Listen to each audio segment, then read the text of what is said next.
আসসালামু আলাইকুম সুপ্রিয় দর্শক, ক্যান্সার আনসার লাইভে আপনাদেরকে স্বাগতম।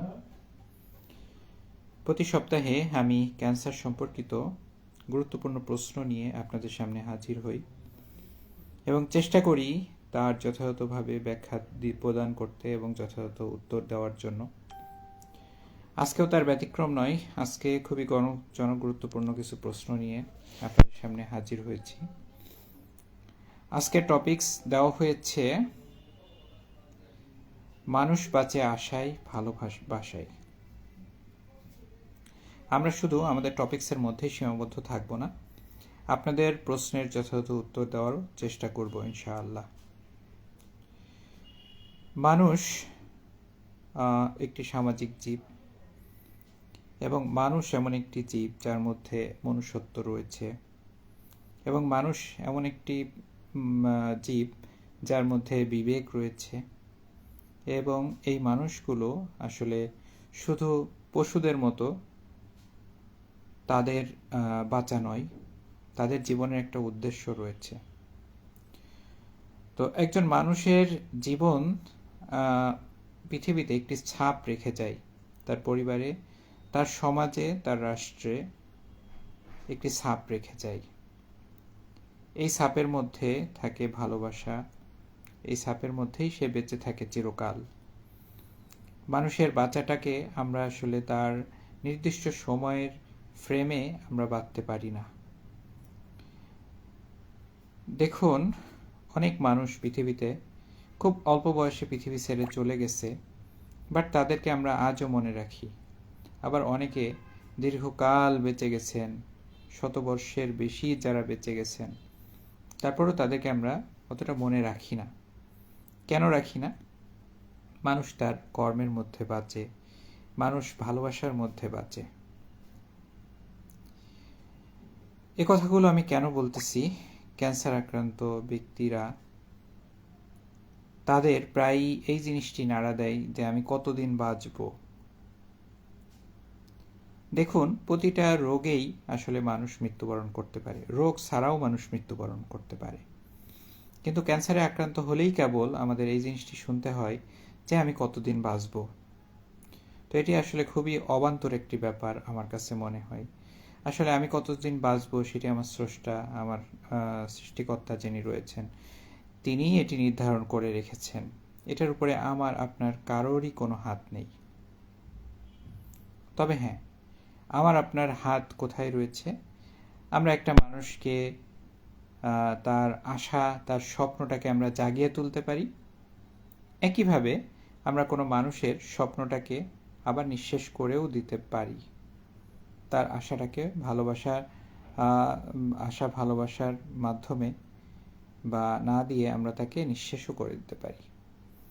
দেখুন, একজন ক্যান্সার আক্রান্ত ব্যক্তি, তিনি কিন্তু আমাদের পরিবারের সন্তান, সমাজের সন্তান, আমাদের রাষ্ট্রের একজন মানুষ। তার প্রতি আমাদের আচরণটা কেমন হয়? যখন প্রথমেই ক্যান্সার আক্রান্ত হয় তখন কিন্তু সে খুবই ভেঙে পড়ে। তার পরিবারের মানুষজন, আশেপাশে মানুষজন সবাই হয়তো শোকাহত হয়। কিন্তু একটা জিনিস মনে রাখেন যে আমাদের মনের অজান্তেই সে তার আশাকে কবর দিয়ে দিচ্ছে কিনা, সে ভালোবাসাহীন হয়ে পড়ছে কিনা। অর্থাৎ দেখবেন যে আমরা যখনই তার কাছে বেড়াতে যাচ্ছি, তাকে দেখতে যাচ্ছি, তাকে কিন্তু আমরা মৃত্যুর কথা স্মরণ করিয়ে দিচ্ছি কিনা।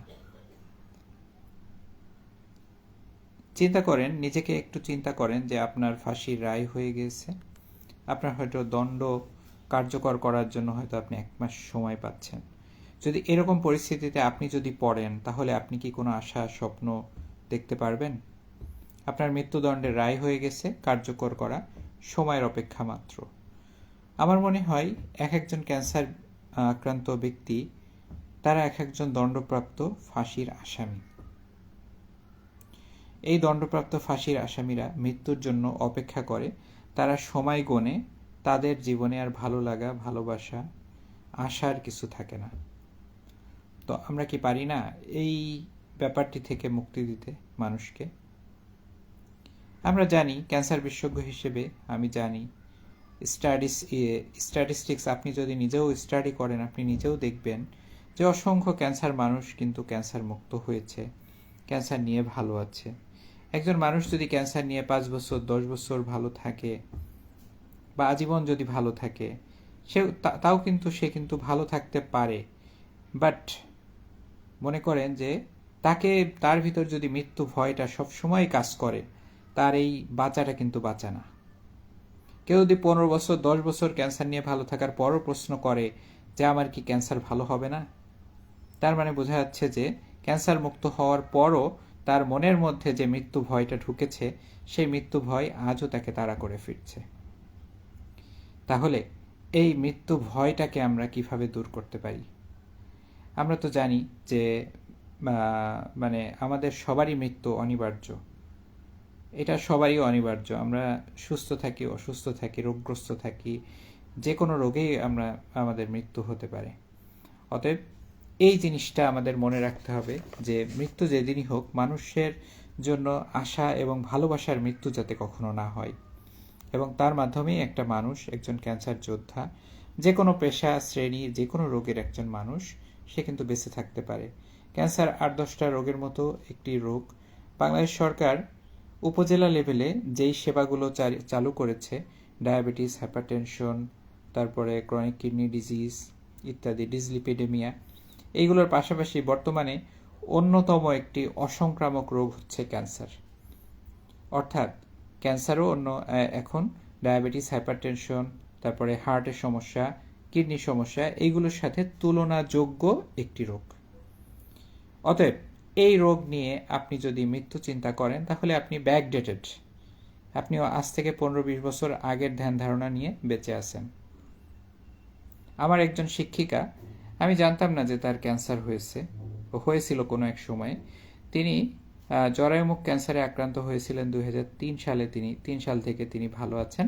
এখন তিনি ভুলেই গেছেন যে তার ক্যান্সার হয়েছে, এই ব্যাপারটি তিনি ভুলেই গেছেন।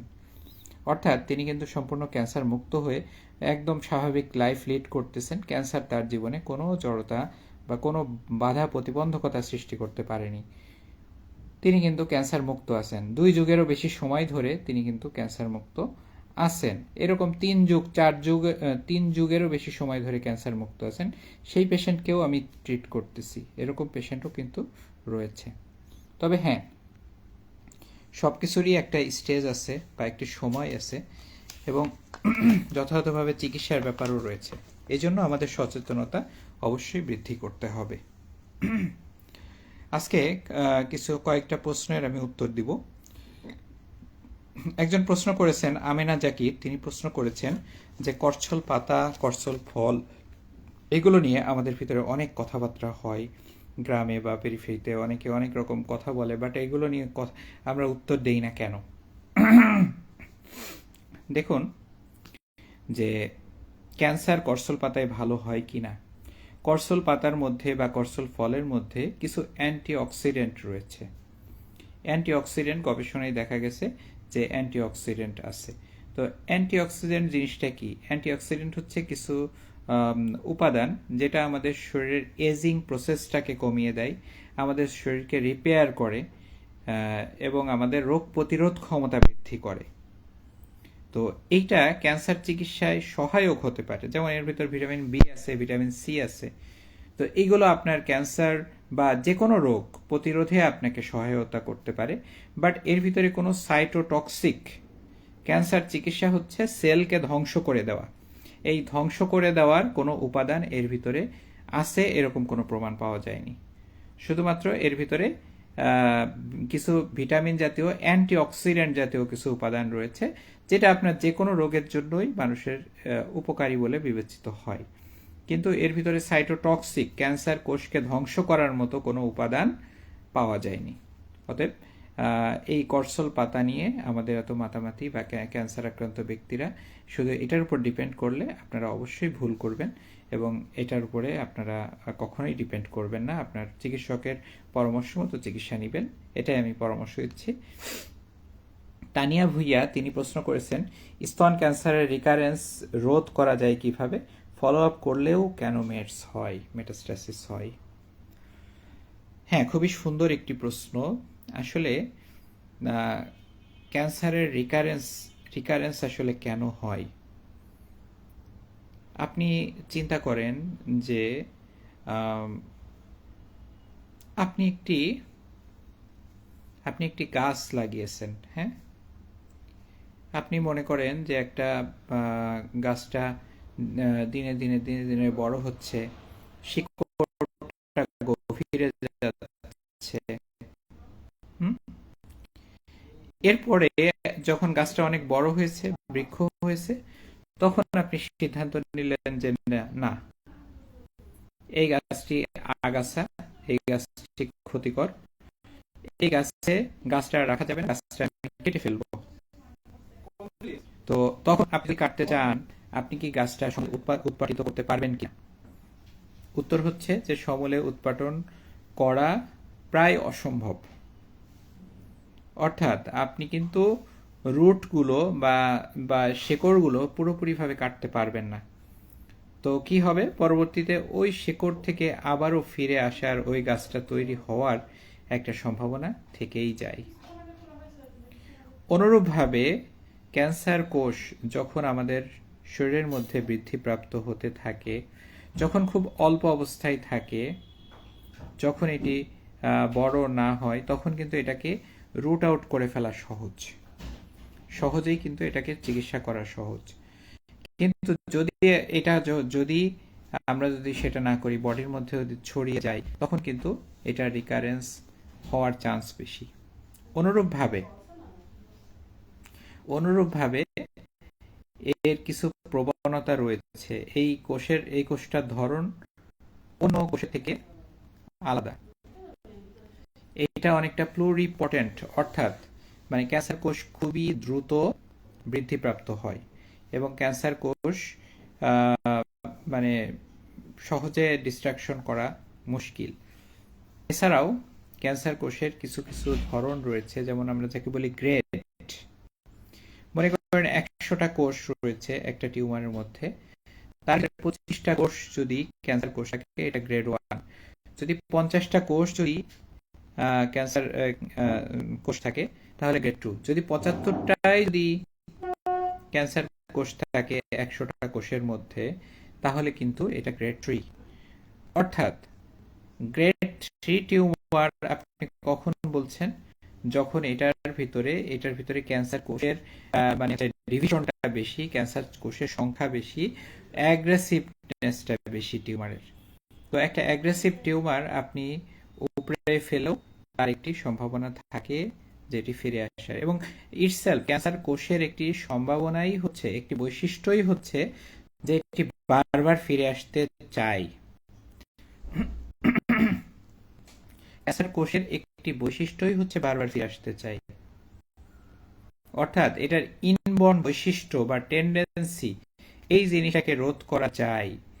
এটা আসলে কেবলমাত্র আল্লাহ তাআলাই বলতে পারবেন যে এই টেন্ডেন্সিটা কোনোভাবে রোধ করা যায় কিনা। তবে আমরা বলতে পারি যে এটা যদি আর্লি স্টেজে আপনি যদি একদম রুট আউট করে ফেলতে পারেন, যথাযথভাবে চিকিৎসা নিতে পারেন, তখন আপনি এটা আপনার ফিরে আসার প্রবণতাটা কমে যায়। তবে আপনি ফলো আপ করেও এটা কেন মেডস হয়, এটার উত্তর হচ্ছে যে ফলো আপ করার উদ্দেশ্য হচ্ছে রোগটা ফিরে আসার সাথে সাথে যাতে আমরা আবার ব্যবস্থা নিতে পারি। যদি এমন হয় যে লোকালি যদি আপনার ফিরে আসে, তাহলে এটাকে রুট আউট করা বা এটাকে চিকিৎসা করা সহজ। কিন্তু যদি এটি ব্লাড বর্ন মেটাস্ট্যাসিস হয়, অন্য কোনো অর্গানে যায়, তখন কিন্তু এটা আপ স্টেজ হয়ে যায়, এবং আপ স্টেজ হয়ে গেলে তখন কিন্তু মানে এটাকে করাটা কিন্তু কঠিন। তো এজন্য আসলে আমাদের চিকিৎসার ক্ষেত্রে কোনো গাফলতি থাকা যাবে না। এবং আপনি আরেকটা জিনিস বলি যে পার্শিয়ালি ট্রিটেড, আপনি চিকিৎসা গ্রহণ করেছেন, আপনি সময় মতো গ্রহণ করেননি, আপনি চিকিৎসার মাঝে আপনি গ্যাপ দিয়েছেন, তাতে আপনার কিছু কোষ রেজিস্ট্যান্ট হয়ে গিয়েছে। আপনি পার্শিয়ালি ট্রিট করেছেন। দেখা যাচ্ছে যে অনেক সময় আমরা চিকিৎসার ক্ষেত্রে যেটা হয় যে আমরা কেমোথেরাপি দেই, রেডিওথেরাপি দেই, কেমোথেরাপির পরে আমাদের ভালো হলে আমরা তখন আবার মেনটেন্যান্স থেরাপি করতে বলি। সেটা হয়তো 6 মাস বা 1 বছর পর্যন্তও হতে পারে। তো যেসব ক্যান্সারের ক্ষেত্রে এই মেনটেন্যান্স থেরাপিটা করা দরকার, অনেক সময় অনেকে এটা করে না, বা অনেকে এটা প্যালিয়েটিভ। আরেকটা জিনিস আছে ইন্টেন্ট, ক্যান্সার চিকিৎসার ইন্টেন্টটা কি, মোটিভটা কি। আমি যদি আপনার ক্যান্সার চিকিৎসাটা আমি যদি এই নিয়েতে করি যে হচ্ছে আমি সমূলে উৎপাটন করব, এটা এক ধরনের চিকিৎসা হয়। আর যদি মনে করি যে না, প্যালিয়েটিভ ইন্টেন্টে শুধু তার ব্যথা কমাবো, শুধু সে কিছুদিন ভালো থাকুক, তার রোগ নিয়ন্ত্রণ সম্পূর্ণ নিরাময় না হলেও কিছুদিন সে নিয়ন্ত্রণে থাকুক, তার অন্য সমস্যাগুলো কিছু কিছু কমুক, তাহলে কিন্তু আপনার রিকারেন্স রেট অনেক বেড়ে যাবে। তো এই সব কিছুর উপরে আসলে রিকারেন্সটা নির্ভর করে। মনি ইসলাম তিনি প্রশ্ন করেছেন, কি করলে ক্যান্সার আর ফিরবে না? হ্যাঁ, আমি আপনাকে বললাম যে আমাদের হাতে যে জিনিসটা আছে সেটা আমরা সেক্ষেত্রে আমরা কোনো গাফেলতি করব না। এটাই হচ্ছে আপনার প্রশ্নের উত্তর। আর ক্যান্সার কোষের একটি প্রবণতাই হচ্ছে, একটি ইনবর্ন বৈশিষ্ট্যই হচ্ছে যে সে হচ্ছে ফিরে আসবে, ফিরে আসার একটা প্রবণতা। তো একজন হাঁসের বাচ্চার প্রবণতাই হচ্ছে সে পানিতে নামা,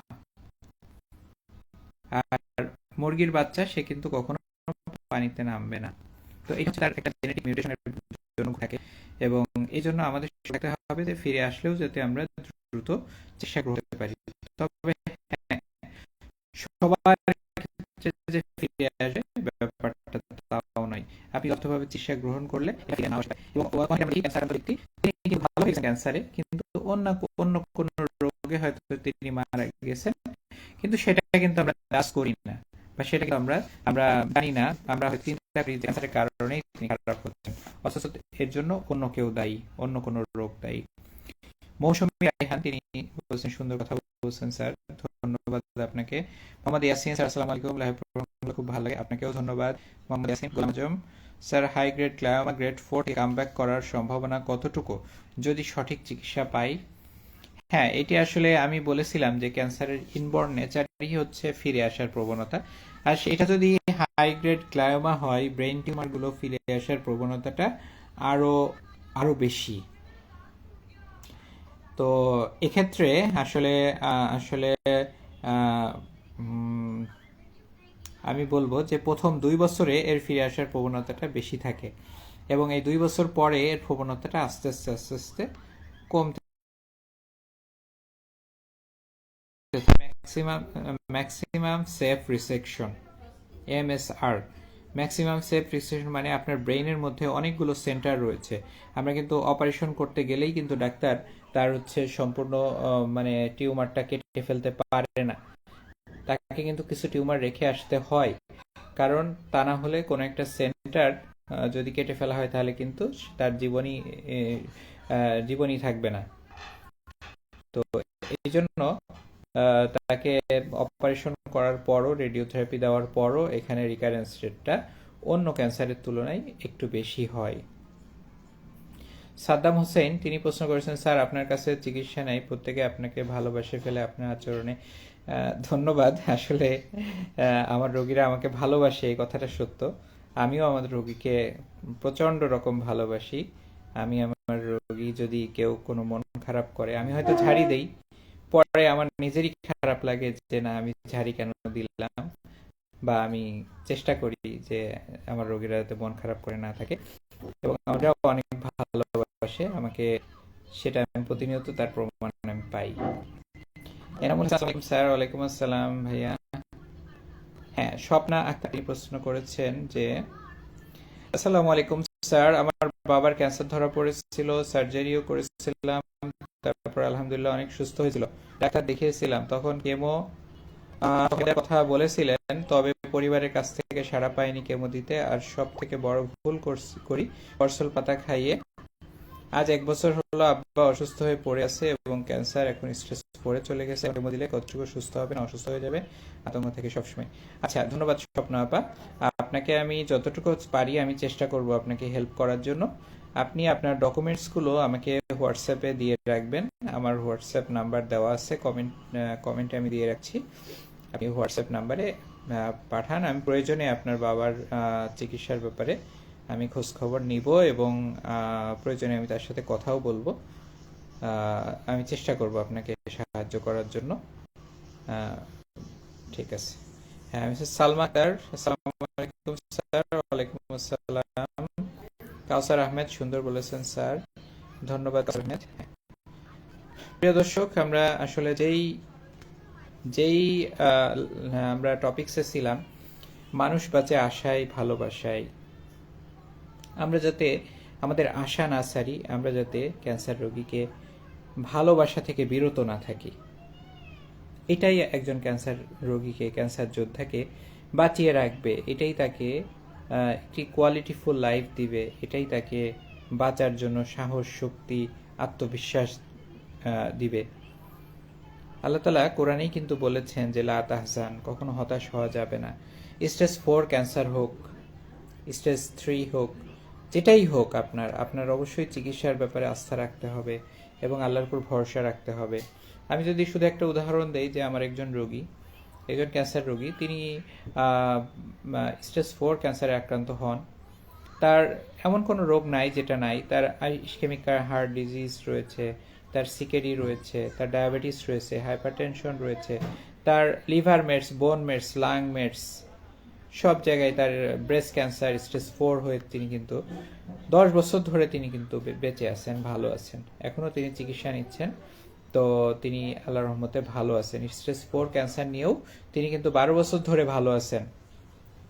স্টেজ 4 ক্যান্সার এবং আরও 5-6টা আদার ভাইটাল রোগ নিয়ে তিনি কিন্তু 12 বছর ধরে ভালো আছেন। তার একটা জিনিসই আমি খেয়াল করি, যে তার ভিতর প্রচণ্ড আত্মবিশ্বাস, এবং তিনি কিন্তু সবসময় এই জিনিসটাই চিন্তা করেন যে আমি সুস্থ হতে চাই। তার এই চাওয়াটা কিন্তু কখনো বন্ধ হয় না। তার পরিবারের লোকজন, তার জামাই, তার মেয়ে, সবাই কিন্তু এই জিনিসটা আমাকে বলে যে তার বাঁচার অনেক ইচ্ছা, এবং এই ইচ্ছা শক্তি কিন্তু তাকে এক ধাপ অন্যদের থেকে অবশ্যই এগিয়ে রাখে। এজন্যই তিনি স্টেজ 4 ক্যান্সার নিয়েও তিনি কিন্তু 12 বছর ভালো আছেন। মৌসুমী রায়হান স্যার আমাকে মেজোকেয়ার 160 দিয়েছেন, এটা খাইলে